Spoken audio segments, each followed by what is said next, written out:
Hello dear student, welcome to this session. Today in this session I am going to explain about new topic. It is very important for your UPSC EPFO exam. So please pay attention on this topic carefully. Let's begin. First of all, what is the प्रधानमंत्री किसान सम्मान निधि योजना 2019?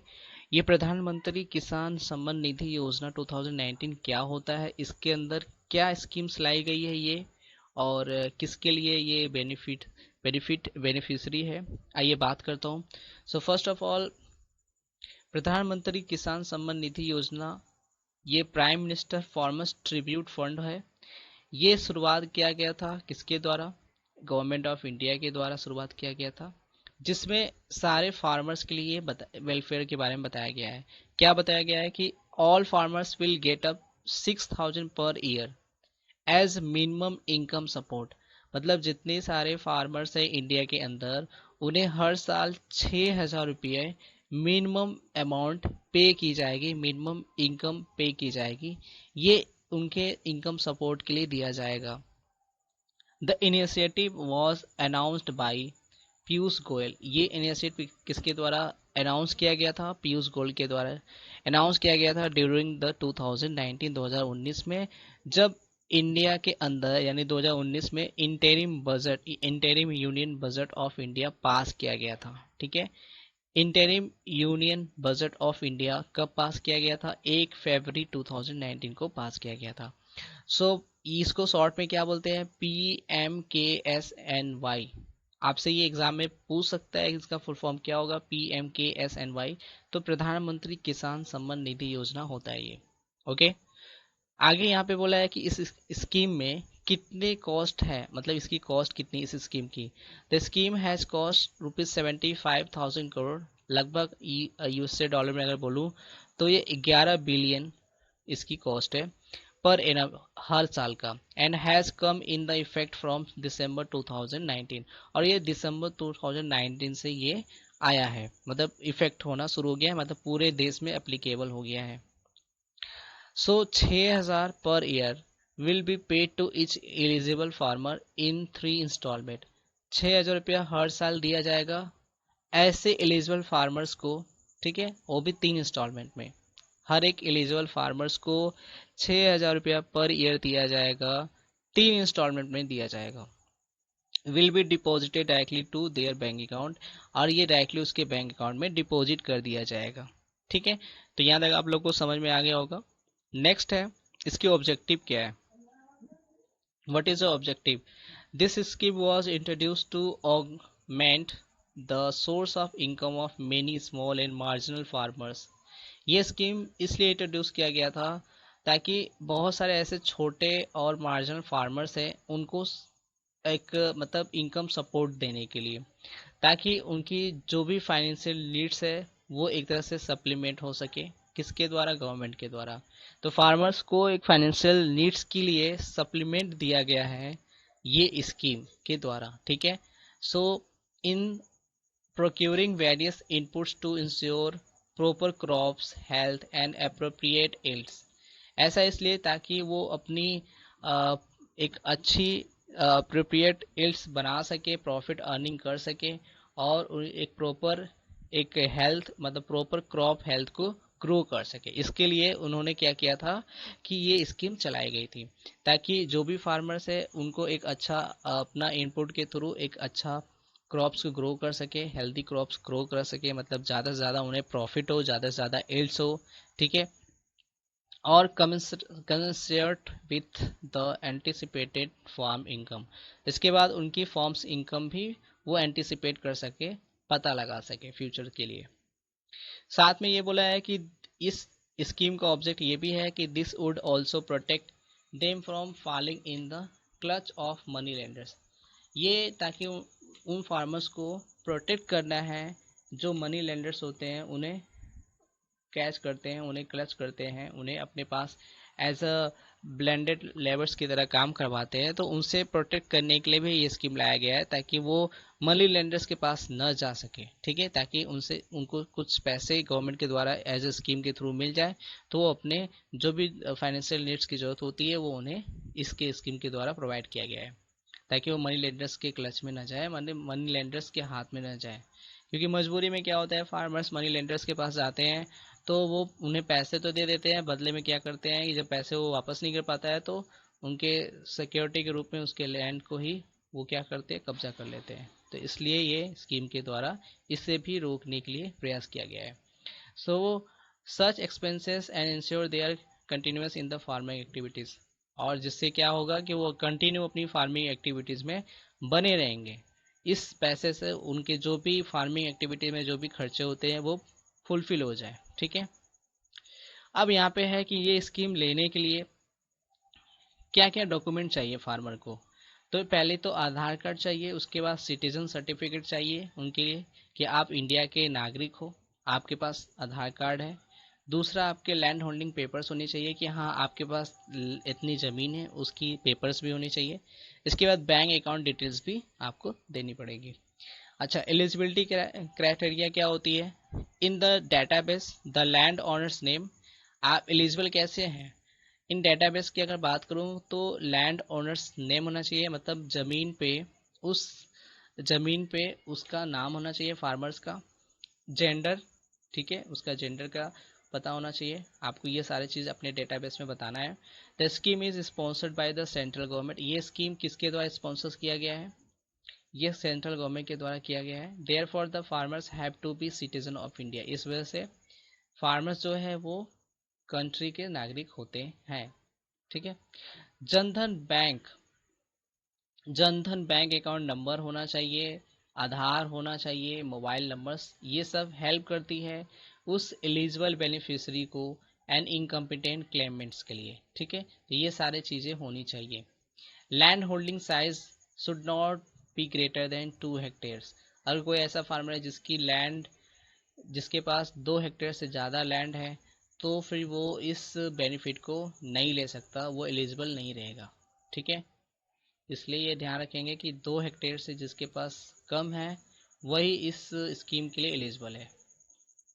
Next है non eligible, मतलब कौन इस scheme के लिए eligible नहीं है। The following category of beneficiaries of higher economic status shall not be eligible for benefit under this scheme, मतलब ऐसा कोई फार्मर है, ऐसा कोई बेनिफिशरी जिसकी इकोनॉमिक स्टेटस बहुत अच्छी है, बहुत ज़्यादा हाई है, वो एलिजिबल नहीं है इस स्कीम के लिए।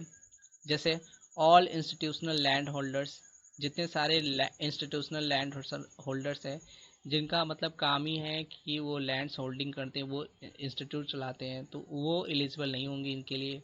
इसके बाद farmers families in which one or more of its members belong to following categories, मतलब ऐसे फार्मर फैमिलीज जिसमें से एक या एक से ज़्यादा मेंबर्स जो है इन सारे कैटेगरीज में फॉल करते हैं। कौन सी कैटेगरी में, पहले या तो वो फॉर्मर या present holder of constitutional post हो, यानी कॉन्स्टिट्यूशनल पोस्ट के या तो प्रेजेंट में होल्डर्स है या फिर पहले वो कॉन्स्टिट्यूशनल पोस्ट पे रहे हैं, या फिर all persons who paid income tax in last assessment, या ऐसे सारे पर्सन जो इनकम टैक्स पे किए हैं लास्ट असेसमेंट में, पिछले असेसमेंट में। और ऐसे प्रोफेशनल्स लाइक जैसे doctors, engineers, lawyers, chartered accountants and architects registered with professional bodies and carry out professional by undertaking practices, यानी ऐसे प्रोफेशनल्स जो डॉक्टर्स, इंजीनियर, लॉयर्स है, चार्टर्ड अकाउंटेंट्स है एंड आर्किटेक्ट्स है, वो रजिस्टर्स है प्रोफेशनल बॉडी के पास और ये इस तरह के प्रोफेशन वो प्रैक्टिसेस करते हैं तो वो भी एलिजिबल नहीं होंगे। इसके बाद all superannuated and retired pensioner whose monthly pension is 10,000 or more, ऐसे मतलब वो सुपर एनुएटेड पर्सन या रिटायर्ड पेंशनर जो बहुत ही सुपर, जिनकी एनुअल इनकम आती है। ठीक है, और ऐसे जो पेंशनर हैं जिनकी रिटायर हो चुकी है उनकी पेंशन मंथली 10,000 से ज़्यादा आती है तो वो भी एलिजिबल नहीं होंगे। एक्सक्लूडिंग मल्टीटास्क स्टाफ, यानी एमटीएस जो होते हैं वो एलिजिबल है। Class 4 class group D employees भी एलिजिबल है ऑफ द एवर कैटेगरी। ठीक है, लेकिन मतलब ये लोग नहीं है, लेकिन ये लोग एलिजिबल होंगे कौन, एमटीएस वाले, class 4 and class group D. ठीक है, ग्रुप डी एम्प्लॉयज़ के लिए। उसके बाद है ऑल सर्वी और retire officers and employees of the central state government ministries offices or departments and its field unit central or state PSC and attached offices, autonomous institutions under the central governments as well as the regular employees of the local bodies। ये कह रहा है यहाँ पे कि ऐसे सारे servicing जो सर्विस करते हैं ऑफिसर रैंक पे या रिटायर ऑफिसर होते हैं या फिर कोई सेंट्रल स्टेट मिनिस्ट्रीज के एम्प्लॉयज़ है या फिर कोई डिपार्टमेंट के एम्प्लॉयज़ है या फिर इससे related cases central state public sector enterprises में काम करते हैं या फिर इसके ऑफिस से अटैच वाले काम में इंस्टीट्यूशन में काम करते हैं, तो ये लोग भी एलिजिबल नहीं होंगे इस स्कीम के लिए। Excluding multitasking staff class 4 and group D employees eligible है। So former and present ministries, state ministries and former and present ministries, members of Lok Sabha, Rajya Sabha and state legislative assemblies, state legislative councils and former and present mayors of the municipal corporations, formers and present chairpersons of the district panchayat, ये लोग भी eligible नहीं है इस scheme के लिए। इसके बाद है बेनिफिट ऑफ द पीएम किसान, मतलब प्रधानमंत्री किसान सम्मान निधि योजना। बेनिफिट क्या है इसके लिए? Under the scheme financial benefit has been provided to all small and marginal land holder farmer families with total cultivable holding up to 2 hectares with a benefit of ₹6,000 per annum per family payable in 3 equal installment every 4 month। इसका benefit ये है इस scheme का कि financial benefit जो है वो सारे स्मॉल और मार्जिनल लैंड होल्डर्स को लैंड होल्डर फार्मर्स को दिया जाएगा, ठीक है, जिनकी कल्टीवेटर होल्डिंग 2 हेक्टेयर तक है। और ये बेनिफिट 6,000 हर साल दिया जाएगा, पर फैमिली को दिया जाएगा, तीन इक्वल इंस्टॉलमेंट में दिया जाएगा जो हर 4 महीने के बाद दिया जाएगा। The direct transfer of funds is one of the biggest advantage of this scheme. इस स्कीम का एक बिगेस्ट बेनिफिट ये है कि डायरेक्ट पैसे उनके अकाउंट में जाते हैं। ऑन दिसंबर 25, 2020 में in the presence of the PM Narendra Modi ₹18,000 crore were directly transfer to bank accounts of 9 crore farmers. दिसंबर 25, 2020 में पीएम नरेंद्र मोदी के मौजूदगी में ही 18,000 करोड़ रुपया डायरेक्टली फार्मर्स के बैंक अकाउंट में ट्रांसफ़र किया गया था, यानी 9 करोड़ फार्मर्स के बैंक अकाउंट में 18,000 करोड़ रुपया ट्रांसफ़र किया गया था। PM Kisan Yojana is a big step towards the government's initiative of modernization of agriculture. इस स्कीम के द्वारा बहुत ही अच्छा ये इनिशिएटिव है, ठीक है, कि एग्रीकल्चर्स को और भी मॉडर्नाइजेशन किया जा सके। बेनिफिशरी क्या है? All land holding eligible farmer families subject to the prevailing exclusive criteria, मतलब जो भी यहाँ पे बताई गई है इन एलिजिबल क्राइटेरिया उसको छोड़ के are to avail of the benefits under this scheme, वो सारे लोग इस स्कीम में बेनिफिट के लिए अवेल है यानी एलिजिबल है। As per the recent cabinet decision taken during May 2019 में कुछ डिसीजन लिया गया था, उसके अकॉर्डिंग वो पर्सन एलिजिबल होंगे। The revised scheme is expected to cover around 2 crore more farmers, increasing the coverage of PM Kisan to around 14.5 crore beneficiaries, with an estimated expenditure by the central government of rupees 87,270.50 crore for year 2019-20। देखो इसमें क्या बोला है, revise scheme जो है ये expected to cover around 2 crore more farmers, मतलब 2 करोड़ से ज़्यादा फार्मर्स को ये स्कीम्स दिया गया है, कवर किया गया है इसमें, जिसमें increasing the cover of PM किसान टू अराउंड 14.5 करोड़ बेनिफिशियरी। और इस इंक्रीजिंग स्कीम की वजह से स्कीम को रिवाइज करके ये स्कीम बढ़ा दिया गया था।